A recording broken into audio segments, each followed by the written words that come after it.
দুর্নীতির অভিযোগে রথীন কুমার দে এবং তার বোন ইতি চট্টোপাধ্যায়কে জিজ্ঞাসাবাদ। এই মুহূর্তে আপনারা যে ছবি দেখছেন সিজিও কমপ্লেক্সের ছবি। কথা বলবো প্রতিনিধি অনুপের সঙ্গে। অনুপ, এই রথীন দেকে তো অলরেডি তিনি সাসপেন্ডেড।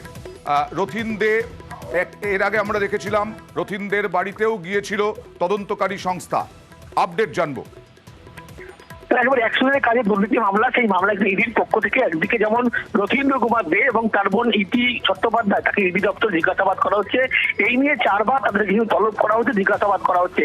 একসঙ্গে কাজে যে দুর্নীতি, সেই দুর্নীতির মামলায় মূলত তার মোবাইল ফোন যেমন খতিয়ে দেখা হচ্ছে, তারই পাশাপাশি মোবাইল ফোনে কিন্তু বেশ কিছু এর আগে জিজ্ঞাসাবাদের তথ্য পেয়েছিল।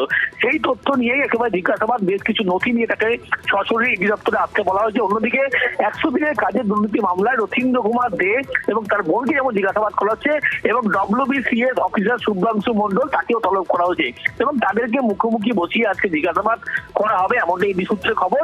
এবং বেশ কিছু নথি, যাবতীয় ব্যাংক অ্যাকাউন্ট সংক্রান্ত তথ্য এবং আইটি সংক্রান্ত তথ্য নিয়ে ইডি দপ্তরে আসতে বলা হয়েছে এবং দীর্ঘ কয়েক ঘন্টা অতিক্রান্ত এখনো পর্যন্ত জিজ্ঞাসাবাদ চলছে।